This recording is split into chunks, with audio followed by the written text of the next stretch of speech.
મારા વાલા વિદ્યાર્થી મિત્રો, ધોરણ 6 નું સંસ્કૃતનું પ્રથમ સત્રાંત પરીક્ષા 2024-25 નું પેપર છે તમને આવતા. હવે પછી જે પેપર આવવાનું છે તેની અંદર જબરજસ્ત આ પેપરથી ફાયદો થવાનો છે, લખી રાખજો. અને કાલના પેપરમાં બાકાજીકી બોલાવી દેવાની છે, ભૂકા જ કાઢી નાખવાના છે, જોઈ લો બરાબર. જૂનું છે પણ ચિંતા ના કરતા, 2 વર્ષના પેપર સોલ્યુશન તમને આપવાનું છું. મારા વિડીયો ચેનલમાં પડ્યા છે, તમે જોઈ લેજો.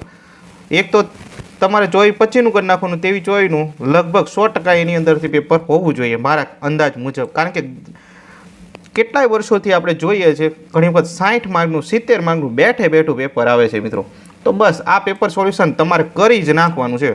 સમજૂતી પણ સાથે વિદ્યાર્થીઓ મૂંઝાતા હોય છે, મૂંઝાવાની કાંઈ જરૂર નથી. સમજૂતી પણ વ્યવસ્થિત આપીશ, મજા આવશે. જો પહેલાં તો હે ને એ સમજવાનું કે દરેક પ્રશ્ન 16 ગુણના હોય. આપણે 5 પ્રશ્નો હોય, જોઈજો અહીંયા 1 2 3 4 5 બરાબર. 5 પ્રશ્નો હોય, દરેક પ્રશ્ન 16 ગુણનો હોય. અને કેવા માર્ક હોય, તમને એમ લાગે પેપર સહેલું, પણ વિદ્યાર્થી મિત્રો એ પણ જોવાનું છે કે માર્ક અહીંયા એક ખોટું પડશે ને સીધા 2 માર્ક કપાય. અને અહીંયા તમે જો ગમે તે આપણે 10 લખવાના છે, તો 10 લખશો તો 10 ગુણ મળશે. અહીંયા તો 1 માર્ક જ મળવાનો છે. સારું છે, કંઈ વાંધો નહીં. જો પહેલો પ્રશ્ન શું છે કે એસહ મીરા ગાય હતી, બરાબર. એટલે કે આ મીરા છે અને મીરા ગાય છે. તો આ મીરા છે, આ મીરા ગાય છે, આ રીતના લખી નાખો. પછી એસહ વનમ અસ્તિ, આ એક વન છે. એક વનમ અસ્તિ એટલે આ એક વન છે, ઓકે. અથવા તો એક વન છે. એસહ એટલે આ તો નથી આપેલું, પણ એક વનમ અસ્તિ છે એટલે એક જ વન આપણે એવું લખવાનું છે. ચાલો, એના પછી ત્રીજું છે કે એસહ સચિન, એટલે આ સચિન છે. એસહનો અર્થ શું થાય? આ. સચિનનો અર્થ સચિન.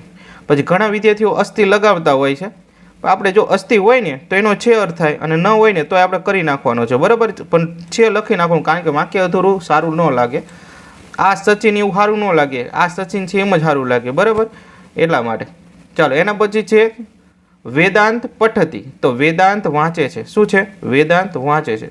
એના પછી 5મું છે તત્ર શશક નિવસતી, ત્યાં સસલું રહે છે. સમજો વિદ્યાર્થી મિત્રો, ત્યાં તત્ર એટલે શું થશે? ત્યાં. શશક એટલે સસલું, નિવસતી એટલે રહે છે, ત્રીજો પુરુષ એકવચન, બરાબર. ત્યાં સસલું રહે છે, ઓકે. ચાલો, સર્પ એક શાવકમ ખાદતી, સર્પ એટલે સાપ, એકમ એટલે એક, શાવકમ એટલે બચ્ચાને, ખાદતી એટલે ખાઈ જાય છે, ઓકે. આપણી ભાષાની અંદર આ રીતના લખી શકાય. ત્યારબાદ કાકહ આગચ્છતિ પશ્યતિ ચ. હવે જો જ્યારે પણ આવો ચ આપે ને, ચનો અર્થ શું થાય વિદ્યાર્થી મિત્રો? તો અને છે, બરાબર. ચનો અર્થ શું થશે? અને. અને હંમેશા એ ચને ક્યાં મૂકવાનો હોય છે તમારે મિત્રો? આ 2 શબ્દની વચ્ચે મૂકવાનો હોય છે. ભાષાંતર કરતી વખતે આ ચને ઉપાડીને અહીંયા 2 શબ્દની વચ્ચે મૂકી દેવાનો. ભાષાંતર કરતી વખતે ખાસ ધ્યાન રાખવાનું, બરાબર.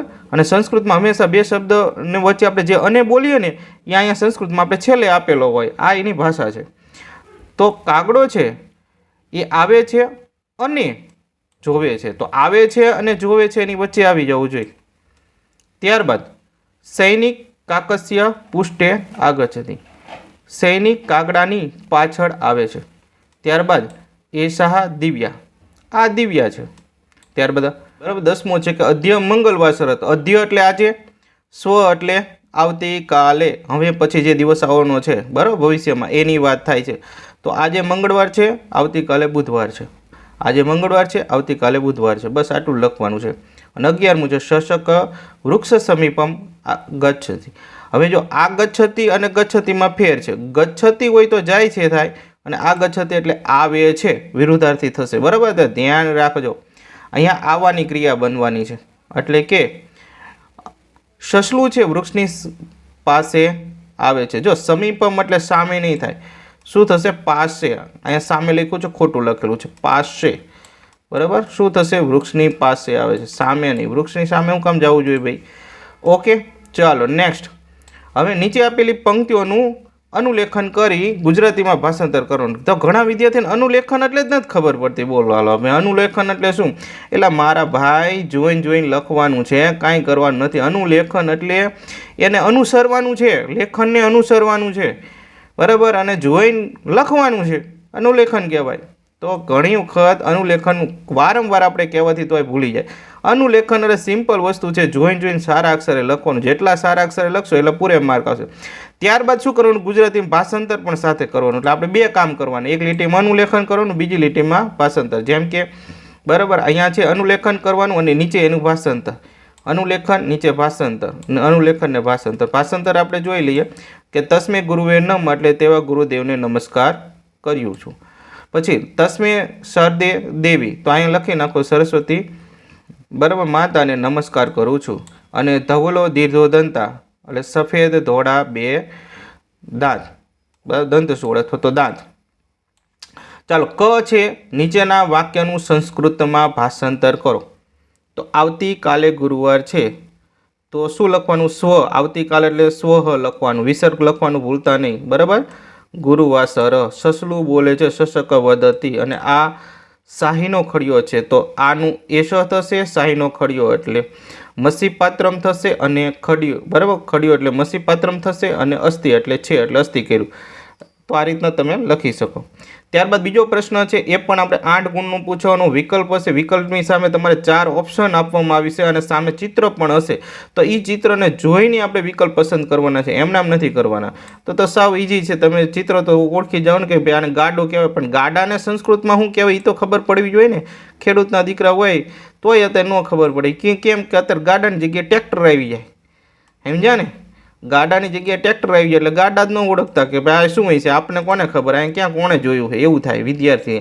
પણ મિત્રો આ પહેલાંનું આપણું બહુ જ મહત્ત્વનું હતું સાધન. બરાબર. માલ વાહક હતું, ખેડૂત માટે આશીર્વાદરૂપ હતું. અત્યારે ટ્રેક્ટર કરતાં હતા ગાડું ઉપયોગી હતું પહેલાં, બહુ મજા આવતી. તો આ છે, આ ચિત્ર શેનું છે, તો ષટકમ એને કહેવાય. શું કહેવાય, ષટકમ. ચાલો બીજું છે ગધેડાનું છે. ગધેડાને ગધર, બચારા ગધેડાને જોવા મળતા. ચાલો એના પછી આ ચિત્રમાં કયું પશુ છે, હવે સ્વાભાવિક છે કે અહીંયા તમને જો ગધર ભાઈ તો ગધેડો તો છે નહીં, વૃષભ એટલે બળદ થાય, મેષ એટલે ઘેંટું થાય, નકુલ એટલે નોળિયો. સ્વાભાવિક વૃષભ એટલે બળદ જ થશે, તો આ બળદ કરી નાખવાનો, આખલો જેને આપણે કહીએ. ત્યારબાદ આ ચિત્ર કયા પક્ષીનું છે, દેખાય છે કાગડો છે બરાબર, એટલે કાક. એના પછી આ શેનું ચિત્ર, તો ચૂલો. અત્યારે ગેસના સ્ટવ આવી ગયા બધા, એટલે ચૂલો કોઈ સળગાવતું છે નહીં, પણ ઘણા વિદ્યાર્થી મિત્રો પાસે હશે તો સારી વાત છે, દેશીની મજા. તો એને ચૂલો કહેવાય, આપણે એને સંસ્કૃતમાં ચુલ્લી કહીએ તો ઓપ્શન ડી આવશે. અને આ ચિત્ર તમે જુઓ, દેડકો છે, દેડકાને શું કહેવાય, મંડૂક. શું કહેવાય, મંડૂક. તો આપણા માટે અહીંયા મંડૂક બનશે. ઓકે. ત્યારબાદ આ શાનું ચિત્ર છે, તમે જોઈ શકો. આ ચિત્ર છે શેનું છે, આ ચિત્ર તમને બોર્ડનું દેખાય છે. બોર્ડ એટલે બ્લેક બોર્ડ. બ્લેક એટલે કાળું કહેવાય, કાળાને સંસ્કૃતમાં કૃષ્ણ કહેવાય, કૃષ્ણ ફલકમ. ઓકે. ચાલો આ શાનું ચિત્ર છે, ફાઇલ છે. ફાઇલને શું કહેવાય, ફાઇલનું કામ શું છે કે ભાઈ સાચવવાનું, કોઈ પણ કાગળ હોય ડોક્યુમેન્ટ સાચવવાનું કામ કરે, બરાબર. એટલે અહીંયા તમારે સંચિકા એવું લખવાનું આવશે. શું આવશે, સંચિકા. સંચિકા એટલે ફાઇલ. પણ મેં તમને કીધું એ રીતના યાદ રાખજો, ફાઇલનું શું કામ, કાગળ સાચવવાનું, એટલે સંચિકા, તો જ યાદ રહેશે, નહીંતર વિદ્યાર્થી ભૂલી જાય. ચાલો બ, નીચેના દરેક પ્રશ્નોના ઉત્તર આપેલા વિકલ્પમાંથી સાચો વિકલ્પ શોધીને લખવાનો છે. 8 ગુણ છે એના પણ વિકલ્પ હા વહેલું છે. વક્રતુંડ અને મહાકાય કોણ છે, આપણે ગણપતિ જ હોય ને. વક્રતુંડ મહાકાય સૂર્યકોટિ સમપ્રભ નિર્વિઘ્નમ કરું મે દેવ સર્વકાર્યેષુ સર્વદા. હે સરસ મજાનો શ્લોક છે ગણપતિ દાદાનો. તો અહીંયા આવશે ગણપતિ. સાક્ષાત પરબ્રહ્મ સ્વરૂપ કોણ છે, તો ઓપ્શન સી આવશે, ગુરુદેવ. આપણે શ્લોકમાં કીધું છે. સસલું શેનાથી ભયભીત થાય છે, અરે ભાઈ સસલું તો શેનાથી ભયભીત થાય, પાંદડા પડવાથી ભયભીત થયું. એને તો એમ થઈ ગયું કે આકાશ પડ્યું મારા ઉપર. અમે નાના હતા ત્યારે બહુ આવતી વાર્તા. પછી આ જો સંગણક વિજ્ઞાનના નિષ્ણાતોના મતે સંસ્કૃત ભાષા સંગણક માટે કેવી છે, તો યાર પુનઃત યોગ્ય છે. પુનઃ યોગ્ય છે. પછી હસ્તેન વિશાલે દેહે તસ્ય નેત્રે કીદસ્ય, તો ભાઈ હાથીની વાત થાય છે. હાથીનું જે આંખ છે એ કેવી છે, તો આંખ છે ને એ સસીમ સન્નિભ આવું રીતના આવશે. ઓકે. ચાલો અઠવાડિયામાં વાર કેટલા હોય, અઠવાડિયામાં 8 દિવસ આપણે ગણીએ છીએ, તો ઘણી વખત વિદ્યાર્થી 8 દિવસ કરી નાખે. ભાઈ અઠવાડિયામાં 7 દિવસ ને 7 જ વાર હોય, તો આ મગજમાં ફિટ કરી રાખો, 8 ન કરતા. બોલાય 8 પણ લખાય 7. પછી અહીંયા જો હસ્તી કસ્માત ભીત, ભીત એટલે ડરેલો છે. હાથી શેનાથી ડરેલો? એટલે મહાવતથી. તો મહાવત ક્યાં આવ્યું? આ રહ્યો જો મહાવત અંકુશ માત્ર. ચાલો એટલે હો નકરું મહાવત ન કરતા, મહાવત અંકુશ માત્ર એટલે મહાવત તે પછી અંકુશથી નહીં પણ થાય, એટલે બે રીતે આપણે લખવાનું છે. પછી 8મું કે ઘ મૂળાક્ષર સાથે ઓછી ભિન્નતા ધરાવતો, પછી ઘ એના જેવો ટૂંકમાં, બરાબર, એના જેવો કયો દેખાય તમને? આ બી. એક ધ કે ઘ થોડોક ફેર છે. ખરા ખોટા કરવાના છે આમાં. ત્રણ અ છે. 3 ગુણનો પહેલા પ્રશ્ન છે. ગુજરાતી ભાષાના મૂળાક્ષર ઉપર શિરોરેખા કરવામાં આવતી નથી. તો નથી જ આવતી. ગુજરાતી મૂળાક્ષરોમાં ક્યાં શિરોરેખા કરવામાં? આ ગુજરાતી ભાષા છે, તમે ક્યાંય તમે શિરોરેખા જોઈ નથી જોઈ? તો ભાઈ સાચું જ વાક્ય કહેવાય કે શિરોરેખા નથી કરવામાં આવતી. હમણાં હિન્દી હોય તો ઠીક છે. ચાલો, હસ્તીના સુંડા કદલી અસ્તી. ભાઈ હાથીની સૂંઢ બરાબર કેળ જેવી છે. સાચું જ છે ને, કેળ જેવી જ છે. સંસ્કૃત ભાષા કેટલીક ભારતીય ભાષાનું જનની છે. સાચું જ છે ને. અરે ઘણી બધી ભાષાની છે જનની. સંસ્કૃત શીખી લે એટલે લગભગ ભાષા આવી જાય. નીચેના વિભાગ અ અને બ વિભાગ છે, બરાબર. આપણે જોડકું બનાવવાનું છે, જોડકું બનાવીને જોડવાનું છે. તો અહીં ડાયરેક્ટ આપણે જવાબ એનો જોડકાનો મૂકેલો છે, પણ તમે બેય લખવાનું પ્રયત્ન કરવાનો કે આપણે બેય લખવાનું. ડાયરેક્ટ ઉત્તર રહી પહેલો, બીજો, ત્રીજો, બરાબર. તો ખાસ ધ્યાન રાખો. ચાલો, એના પછી નીચે આપેલા ચિત્ર જોઈને તેનું સંસ્કૃતમાં નામ લખો. પેન્ટને શું કહેવાય? ઉરુકમ કહેવાય, આને લોશુનમ કહેવાય, આને દીપક કહેવાય અથવા દીપ. ચાલો, ડ એ 2 માર્કનો છે. વનમ શું થાય? એટલે વનમ એટલે અરણ્ય કે આસનમ, તો કે અરણ્ય એટલે જંગલ થાય એટલે અરણ્ય આવશે. વનમ એટલે પાદહ, પાદહ એટલે શું થાય? ચરણ થાય, પગ થાય આપણા. અને વદનમ એટલે આપણું ચહેરો થાય. યાદ રાખજો, બેયમાં ફેર છે. ચાલો, એના પછી નીચે આપેલા અંકો સંસ્કૃત શબ્દમાં લખો. તો કે શટ, છ એટલે શટ આ રીતના લખવાનું છે. અને એકમ એટલે અહીંયા 1 છે એટલે એકમ આ રીતના લખવાનું. 10 એટલે 10, બરાબર. ચાલો, એના પછી સંસ્કૃત શબ્દો લખવાના છે. અને 4 છે ચતુર્વાદનમ અને 10 છે તો 10 વાદનમ લખવાનું. શ્લોક લખવાના, પૂરા કરવાના. અહીં વક્રતુંડમાં કાંઈવાળો છે, હમણાં શરૂઆતમાં હું બોલી ગયો. હા, ઈજી છે. પછી નીચે આપેલા પ્રશ્નોનો ઉત્તર ગુજરાતીમાં લખો. ગમે તે 5, 10 ગુણ છે. એક પ્રશ્નના 2 ગુણ મળવા પાત્ર છે, એટલે આપણે એક વાક્યમાં તમારે ઓછામાં ઓછો જવાબ લખવો પડે. સંસ્કૃત ભાષા કઈ લિપિમાં લખાય? સંસ્કૃત ભાષા દેવનાગરી લિપિમાં લખાય છે. ગુજરાતી હાથીનો રંગ કેવો છે? હાથીનો રંગ છે એ શ્યામ કૃષ્ણ, એટલે કે આપણે કાળો, ટૂંકમાં કૃષ્ણ એટલે શું થાય? કાળો, કાળો છે. પછી કાગડો સોનાનો હાર ક્યાં નાખે છે? કાગડો સોનાનો હાર બખોલમાં નાખે છે. વૃક્ષની બખોલમાં પણ લખી શકો.